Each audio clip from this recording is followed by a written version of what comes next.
उत्तर प्रदेश के मेरठ, जहां प्रधानमंत्री नरेंद्र मोदी ने लगातार तीसरी बार चुनाव प्रचार के आगाज के लिए इस जमीन को चुना है। इसकी वजह है जाटलैंड में क्लीन स्वीप करना। मोदी ने पश्चिमी उत्तर प्रदेश में विपक्ष के खिलाफ करप्शन के आरोप लगाए और बड़े से बड़े नाम के खिलाफ एक्शन का ऐलान भी कर दिया। देखिए कि मोदी ने यह क्यों कहा कि यह मोदी है, झुकेगा नहीं।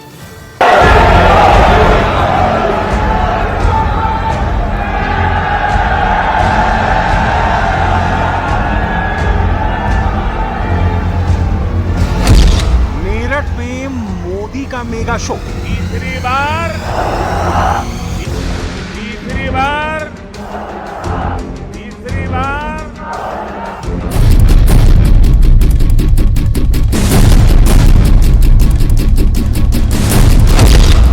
मोदी ने दिखाया 10 साल का रिपोर्ट कार्ड। भारत को दुनिया की तीसरी सबसे बड़ी आर्थिक महाशक्ति बनाएगा।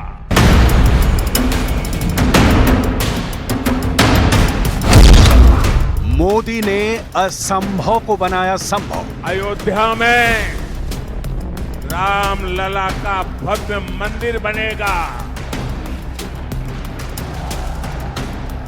ये लोगों को असंभव लगता था। मेरठ में मोदी ने हैट्रिक लगाई है। चुनावी अभियान के आगाज की हैट्रिक। मोदी का मेगा शो कई लिहाज से अद्भुत बना। मोदी को सुनने के लिए लाखों लोग जुटे। मेरठ रैली में एनडीए की एकता दिखी। मोदी से पहले जयंत चौधरी और योगी आदित्यनाथ ने रैली का जोश बढ़ाया। लेकिन जिस अंदाज में पीएम मोदी का मेरठ रैली में स्वागत हुआ, वो देखते ही बन रहा था। किसानों का हल, अयोध्या के राम मंदिर का मॉडल, फूलों की माला, मेरठ में मोदी का ग्रैंड वेलकम अलग अंदाज में हुआ। लेकिन जब उनके हाथ में क्रिकेट का बैट आया तो चुनावी दंगल में धुआंधार बैटिंग शुरू हो गई। ताबड़तोड़ अंदाज में मोदी ने चुनावी प्रचार की पारी की शुरुआत की। मेरठ की धरती से मोदी ने भारत को आर्थिक महाशक्ति बनाने की हुंकार भरी है। सिर्फ एक सरकार बनाने का चुनाव नहीं है। कौन सांसद बने कौन न बने, इसका चुनाव नहीं है। 2024 का चुनाव विकसित भारत बनाने के लिए है।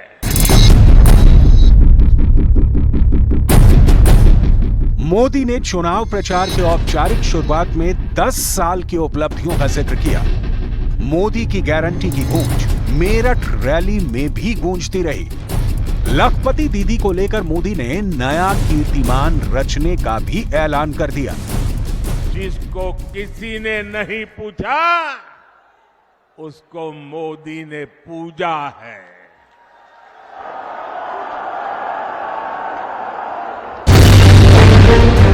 मेरठ में मोदी के मेगा शो में योगी आदित्यनाथ की एक बात बड़ी असरदार साबित हुई। सीएम योगी ने रैली में लोगों से कर्फ्यू और कांवड़ में से एक को चुनने की अपील की।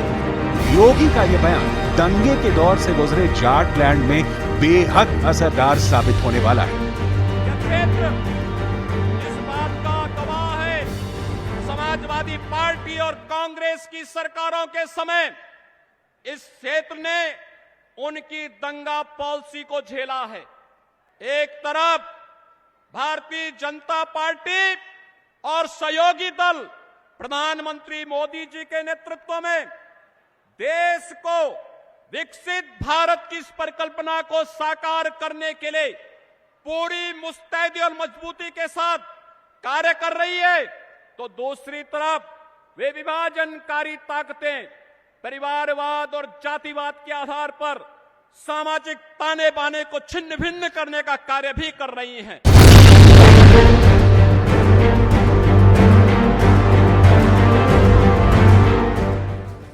आपको बता दें, मेरठ में मोदी के मेगा शो से पहले दिल्ली में जुटे इंडिया अलायंस ने भी शक्ति प्रदर्शन किया था।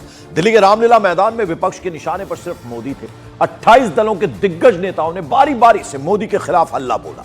राहुल गांधी हो या फिर अखिलेश यादव या फिर तेजस्वी यादव, एक जैसा राग अलापते रहे, मोदी सरकार की कमियों को गिनाते रहे।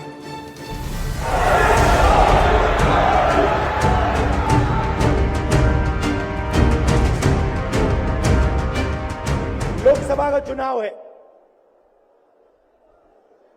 अंपायर किसने चुने? नरेंद्र मोदी ने। हमारी टीम में से मैच शुरू होने से पहले 2 खिलाड़ियों को अरेस्ट करके अंदर कर दिया। तो भाइयों और बहनों, ये जो चुनाव हो रहा है, नरेंद्र मोदी जी इस चुनाव में मैच फिक्सिंग करने की कोशिश कर रहे हैं।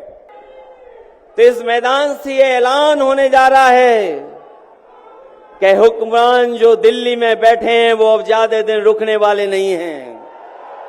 और आप लोगों ने गोविंदा का फिल्म का एक गाना सुना होगा कि तुम तो धोखेबाज हो, वादा करके भूल जाते हो। रोज रोज मोदी जी तुम ऐसा करोगे, रोज रोज मोदी जी तुम ऐसा करोगे, जनता जो रूठ गई तो हाथ मलोगे। अरे तुम तो धोखेबाज हो, वादा करके भाग जाते हो। विपक्ष के तीखे हमलों को नरेंद्र मोदी ने मेरठ में धुआं कर दिया।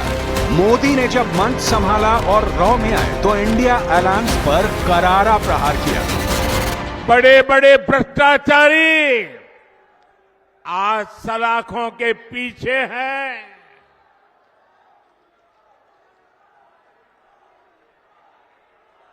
सुप्रीम कोर्ट तक जमानत नहीं मिल रही है। दिल्ली से महज 100 किलोमीटर दूर मेरठ में मोदी गरज रहे थे। विपक्ष के एक एक सवाल पर जवाब दे रहे थे। मोदी ने मेरठ को ही चुनावी प्रचार के आगाज के लिए क्यों चुना? क्या है मेरठ का मोदी से अजब कनेक्शन? इसे भी अब जानिए। मेरठ से चुनावी आगाज मोदी के लिए लकी है। पहली बार प्रधानमंत्री पद का उम्मीदवार चुने जाने के बाद से मोदी ने मेरठ से ही चुनावी प्रचार शुरू किया था।